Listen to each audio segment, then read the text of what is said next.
രാവിലെ വരെ ക്ഷമിക്കണമെന്ന് പറഞ്ഞു. അനുവാദം കിട്ടിയിരുന്നെങ്കിൽ ഔസേപ്പച്ചനെയും കൂട്ടരെയും കസ്റ്റഡിയിൽ എടുക്കാമായിരുന്നു. ഇനിയും താമസിച്ചാൽ ഈ ആൽമരത്തിന്റെ പ്രത്യേകത എന്താണെന്നറിയാവോ ചാക്കോയ്ക്ക്? ഇല്ല സർ. ഈ ഭൂമിയിൽ ഏറ്റവും പരിശുദ്ധമായ വായു ലഭിക്കുന്നത് ഇതിന്റെ ചൂട്ടിലാണ്. അന്തരീക്ഷത്തിലെ ഓസോൺ ലെയറിന് തുല്യമാണിത്. ഓസോൺ ലെയറിൽ വിള്ളലുണ്ടാക്കി ഭൂമിയിലെത്തുന്ന അൾട്രാ വയലറ്റ് ഇൻഫ്രാറെഡ് രശ്മികളെ ഫിൽട്ടർ ചെയ്യാനുള്ള കഴിവ് ഈ വടവൃക്ഷത്തിനുള്ളിടത്തോളം വേറെ ഒന്നുമില്ല. വളരെ ശുദ്ധമായ വായു നമ്മുടെ ബുദ്ധിയെയും ചിന്തയെയും ഷാർപ്പാക്കും. ഷാർപ്പാകും തോറും നമ്മുടെ സംശയങ്ങൾ കുറഞ്ഞു കുറഞ്ഞു വരും. കുറേ നേരമായി ഞാൻ ഈ മരത്തിന് ചൂട്ടിയിരിക്കുന്നു. നമ്മുടെ ഈ കേസിന്റെ തുടക്കം മുതൽ ഇന്നലെ വരെയുള്ള സംഭവങ്ങൾ ഓരോന്നോരോന്നായിട്ട് തിരിച്ചും മറിച്ചും പലവട്ടം ഞാൻ ആലോചിച്ചു. ഒരു റിട്രോസ്പെക്ഷൻ പോലെ സംശയങ്ങൾ ഓരോന്നോരോന്നായിട്ട് ഇല്ലാണ്ടായി. പക്ഷേ വളരെ പ്രധാനപ്പെട്ട ഒരു സംശയം മാത്രം പിടികിട്ടാ പുള്ളിയായിട്ട് തുടരുന്നു. ഇപ്പോഴത്തെ നമ്മുടെ നിഗമനം അന്ന് രാത്രി ഉദ്ദേശം 10:30 മണിക്ക് മാണിക്കുഞ്ഞ് കൊല്ലപ്പെട്ടുവെന്നും തുടർന്ന് 1 മണിക്കൂർ കഴിഞ്ഞ് മരുമകൾ മോസി ഉദ്ദേശം 11:15-നും 11:30-നും മധ്യേ കൊല്ലപ്പെട്ടൊന്നല്ലേ? അതെ സർ. അന്ന് പള്ളിപ്പെരുന്നാളിന് മോസിയോടൊപ്പം കൂട്ടിനുപോയ റോസമ്മ ടീച്ചറുടെ മൊഴി നാടകം ഏതാണ്ട് പകുതിയായപ്പോൾ ഉദ്ദേശം 10 മണി കഴിഞ്ഞ് ചാച്ചൻ വീട്ടിലൊറ്റയ്ക്കാണ് താൻ പോകുന്നതെന്ന് പറഞ്ഞ് മോസി മടങ്ങിയതായിട്ടാണ്. അതെ സർ.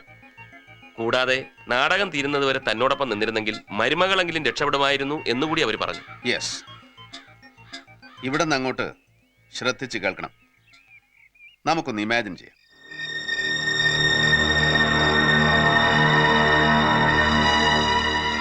വീടിന്റെ വാതിൽ തുറന്ന് പ്രവേശിച്ച മരുമകൾ തനിച്ചായ ചാച്ചനെ തേടുമ്പോൾ കാണുന്നത് എന്തായിരിക്കണം?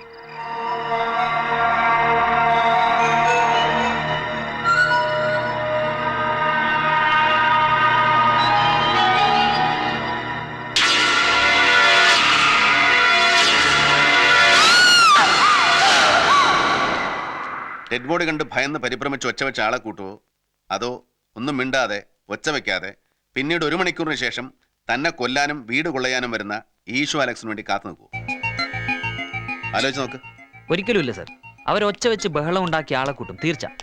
അപ്പൊ പിന്നെ അലക്സ്, ഈശോ അലക്സ് എങ്ങനെയാ വീട്ടിൽ വരും, മോസിയെ കൊല്ലും, വീട് കൊള്ളയടിക്കും? ഞാൻ എന്റെ മനസ്സിൽ തോന്നിയ ഒരു സംശയം പറയട്ടെ. വെറും സംശയമുള്ളൂ. Please go on. പള്ളിയിൽ നിന്നും മരുമകൾ വീട്ടിലേക്ക് വരുന്നു.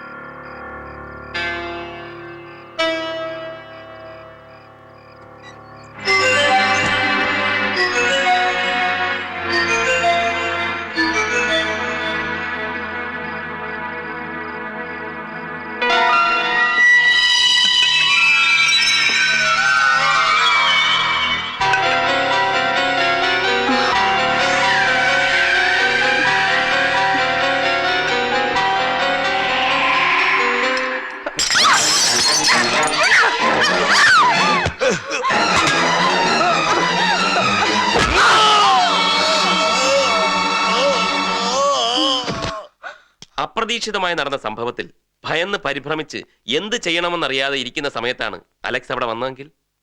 പോസിബിൾ. പക്ഷേ കൊന്നത് മരുമകളാണെങ്കിൽ മാണിക്കുഞ്ഞ് സ്വന്തം രക്തത്തിൽ ഭിത്തിയിലെഴുതി ഈശോ ആര്? മദ്യപിച്ച് ബോധം കെട്ട് മരുമകളെ ബലാത്സംഗം ചെയ്യാൻ ശ്രമിച്ച ഒരാള് ദൈവത്തെ ഓർക്കും. ഓ, അങ്ങനെ ഒരു മാരണം ഉണ്ടല്ലോ. അലക്സ് സാറിനോട് പറഞ്ഞത് മുഴുവൻ കള്ളമാണ്. രണ്ടുപേരെയും കൊന്ന അലക്സ് തന്നെ. അങ്ങനെയാണെങ്കിൽ ദാറ്റ് ഓൾസോ ഇസ് പോസിബിൾ. പക്ഷേ രണ്ടും ചെയ്തത് അലക്സ് ആണെങ്കിൽ പോസ്റ്റ്മോർട്ടത്തിലുള്ള വൈരുദ്ധ്യത്തെക്കുറിച്ച് നമ്മൾ ഡോക്ടർ വിജയലക്ഷ്മിയെ സംശയിച്ചെന്തിന്? അവരാർക്കാ അന്ന് ഫോൺ ചെയ്തത്? അതും ശരിയാ. ആകെ കൺഫ്യൂഷൻ ആയല്ലോ. കൺഫ്യൂഷൻ ഉണ്ടാവും. കാരണം വർഷങ്ങൾക്ക് മുമ്പ് നടന്ന സംഭവം, കാര്യമായ തെളിവോ തുമ്പോ തുരുമ്പോ ഇല്ലാതെ തുടങ്ങിയ അന്വേഷണം. കൺഫ്യൂഷൻ ഉണ്ടാവും. പക്ഷേ കൺഫ്യൂഷനൊക്കെ അവസാനിച്ചേ പറ്റൂ. ബിക്കോസ് ഇവിടെ സത്യമാണ് നമ്മളെ തേടുന്നത്. തൽക്കാലം നമുക്ക് ഔസേപ്പച്ചനെയും കൂട്ടരെ ഇവിടെ വിടാം. എന്നിട്ട് മാണിക്കുഞ്ഞിന്റെ മരുമകളുടെ പിന്നാലെ പോവാം. മാണിക്കുഞ്ഞിന്റെ വീട്ടിലിപ്പോ മോസിയുടെ പാരന്റ്സ് ആണ് താമസിക്കുന്നതെന്നല്ലേ നടിയോട് പറഞ്ഞത്? അതെ സർ. നമുക്ക് അവിടെ വരെ ഒന്ന് പോവാം.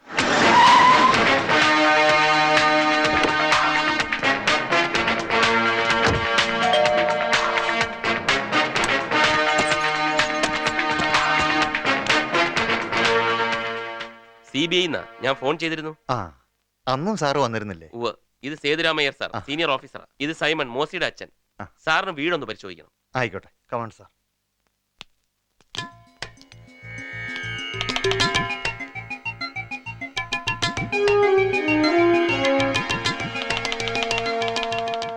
ബോഡികളൊക്കെ എവിടാ കിടന്നിരുന്നത്? മാണിക്കുഞ്ഞിന്റെ ബോഡി ആ ബെഡ്റൂമിനകത്ത്, മോസിയുടെ അടുക്കളയിൽ. ഇത് മോളി, മോസിയുടെ അമ്മയാ. മോളി മോളി സൈമൺ. മോളി സൈമൺ. മോസി. രണ്ടുപേരുടെയും പേരിന്റെ ആദ്യ അക്ഷരങ്ങളാണ് മോൾ കിട്ടതല്ലേ? അതെ സാർ.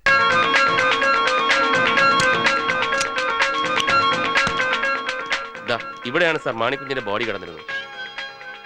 ഇവിടെയാണ് മാണിക്കുഞ്ഞ് ഈശോ എന്ന് എഴുതിയത്. ഒരു കഷ്ണം കളർ ചോക്ക് കിട്ടും. നോക്കട്ടെ സാർ. മോളി, പിന്നെ മാണിക്കുഞ്ഞിന്റെ പെരുമാറ്റത്തെ പറ്റി മോൾ എന്തെങ്കിലും പരാതി പറഞ്ഞിട്ടുണ്ടോ? ഇല്ല സാർ. അങ്ങനെ എന്തെങ്കിലും പരാതി ഉണ്ടായിരുന്നെങ്കിൽ ചാച്ചന്റെ കൂടെ അവളോട് ഒറ്റയ്ക്ക് കഴിയില്ലായിരുന്നല്ലോ. ഈ വിവാഹത്തിന് മുമ്പ് മോസിയെ വേറെ ആരെങ്കിലും വിവാഹം കഴിക്കാൻ ആഗ്രഹിച്ചായിട്ട് ഓർമ്മയുണ്ടോ? ഇല്ല.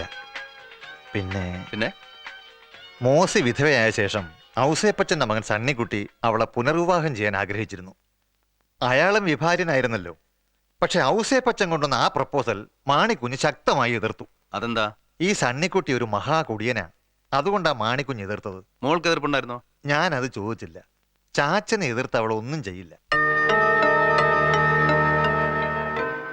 കുറച്ച് നേരത്തേക്കൊന്ന് മാറി നിൽക്കോ.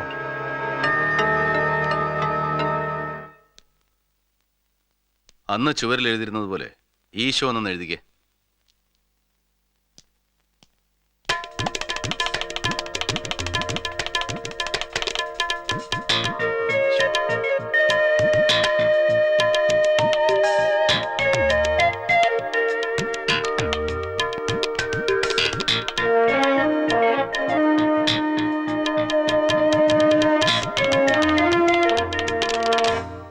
അന്ന് എങ്ങനെയാ ബോഡി കിടന്നിരുന്നത്? If you don't mind, can you just demonstrate it? Sir, ഇനിയൊന്ന് എഴുതിക്കേ.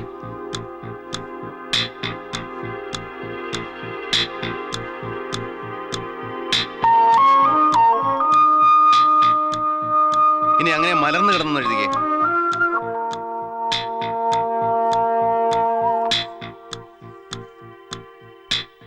ചാക്കോ, ഇനി ഇതൊന്ന് വായിച്ചേ. ഈശോ. എഴുന്നേറ്റിരുന്നിട്ട് ഒന്നുകൂടെ വായിച്ചേ. മോസി. യെസ്, മോസി. ഇപ്പൊ ചാക്കോ ഈശോ എന്ന് എഴുതി, നമ്മൾ മോസി എന്ന് വായിച്ചു. ഇനി അതേ പൊസിഷനിൽ ഒന്ന് മോസി എന്ന് എഴുതിക്കേ.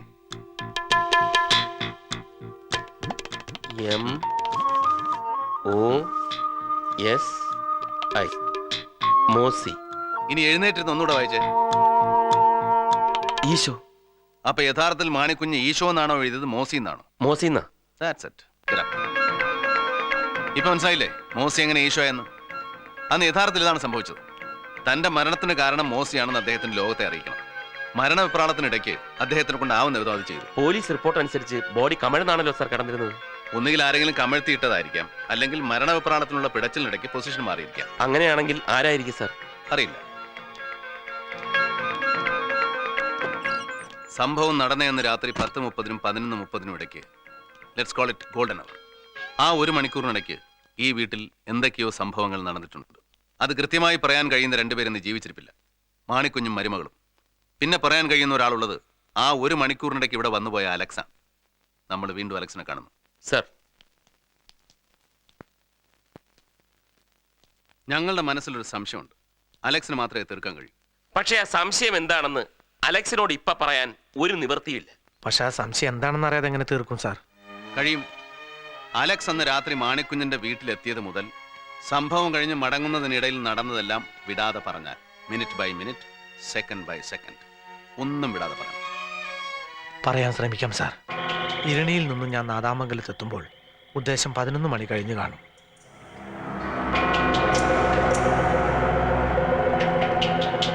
മുമ്പ് തന്നെ ആ വീടിന്റെ ബ്ലൂ പ്രിന്റ് ഞാൻ മനസ്സിലാക്കിയിരുന്നു. പുറകുവശം ഒരു ഗേറ്റ് ഉണ്ട്. അതിലൂടെ കടന്നാൽ വീടിന്റെ പുറകുവശത്തെ വാതിൽ തുറന്ന് കയറാൻ എളുപ്പമാണ്.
മറച്ചിട്ട് താക്കോൽ കൂട്ടം ഞാൻ എടുത്തു.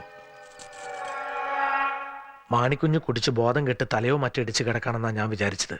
അടുത്ത ദിവസം പത്രം വായിച്ചപ്പോഴാ ആള് കൊല്ലപ്പെട്ടതാണെന്ന് അറിഞ്ഞത്. ഇത്രയൊക്കെ നടന്നിട്ടും അന്ന് എന്തുകൊണ്ട് ഞങ്ങളോട് പറഞ്ഞില്ല? അന്ന് നടന്ന കൂട്ടക്കൊലകളിൽ ഒന്നിലും ഒരു പങ്കുമില്ല എന്ന് വാദിച്ച ഒരാൾ ഈ സംഭവം മാത്രം പറഞ്ഞാൽ ദാറ്റ്സ് അണ്ടർസ്റ്റുഡ്. മാണിക്കുഞ്ഞിനെടുത്ത് മാറ്റുമ്പോൾ ചുവരിൽ എന്തെങ്കിലും എഴുതിയിരുന്നതായി ശ്രദ്ധയിൽപ്പെട്ടിരുന്നു. ഞാൻ ശ്രദ്ധിച്ചില്ല. പിന്നെ വെളിച്ചവും തീരെ കുറവായിരുന്നു. ചുമരിൽ ഈശോ എന്ന് എഴുതിയിട്ടുണ്ടെന്നും അതെന്റെ പേരാണെന്നും ബാലഗോപാലൻ സാർ അന്ന് പറഞ്ഞു. എന്തോ സംശയമുണ്ടെന്ന് പറഞ്ഞിട്ട്. സംശയമൊക്കെ തീർന്നു. ഞങ്ങൾ വരട്ടെ അലക്സ്.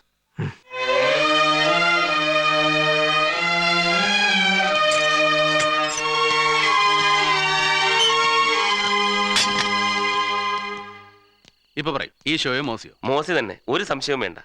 ഞാൻ കഴിഞ്ഞ ദിവസം പറഞ്ഞില്ലേ, അത് തന്നെയാണ് സാർ സംഭവിച്ചത്. മാണിക്കുഞ്ഞ് മരുമകളെ നശിപ്പിക്കാൻ ശ്രമിച്ചിട്ടുണ്ട്. അതിനിടയിലാണ് കൊല്ലപ്പെട്ടിരിക്കുന്നത്. മരിക്കുന്നതിന് മുമ്പ് തന്റെ കൊലയാളിയെ കാട്ടിത്തരാൻ വേണ്ടി സ്വന്തം രക്തം കൊണ്ട് ചുവരിൽ. എന്താ ചാക്കോ ഇൻകംപ്ലീറ്റ് ആയിട്ട് നിർത്തിയത്? എന്നാലും ഒരു പുലിവാലുണ്ടല്ലോ സാർ. ഡോക്ടർ വിജയലക്ഷ്മി. മോസിയെ നശിപ്പിക്കാൻ ശ്രമിച്ചവനും ചത്തു, മോസിയും ചത്തു. പിന്നെ ഡോക്ടർ ആരെ സഹായിക്കാനാണ് ശ്രമിച്ചത്? ഞാനിപ്പോൾ ഒരു ഡോക്ടർ പിന്നാലെയും പോകുന്നില്ല. ഞാനിപ്പോൾ നിൽക്കുന്നത് ആ പൈപ്പിന് ചോട്ടില്ല. ഏത് പൈപ്പിന്റെ ചോട്ടിലാ സാർ?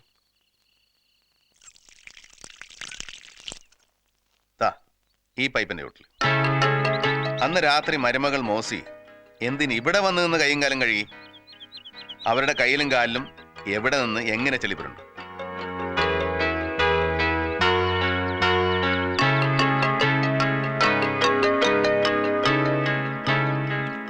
ഇവിടെ എവിടെയോ നിധി കിടപ്പുണ്ടോ എന്ന് എനിക്കൊരു സംശയം. നിധിയോ? തെളിവുകളാണല്ലോ നമുക്ക് നിധി.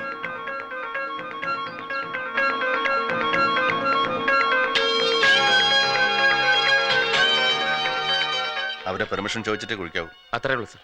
ആവശ്യത്തിന് ജോലിക്കാരെയും അസിസ്റ്റൻസും നമ്മുടെ ഓഫീസിൽ നിന്ന് ആളുകളെയും വിളിച്ചോളൂ sir. In the mean time എനിക്കും ഗണേശനും വേറൊരു ചെറിയ ജോലിയുണ്ട്. ഡോക്ടർ വിജയലക്ഷ്മിയെ കാണാൻ ടൈമായിരിക്കുന്നു. കമാ.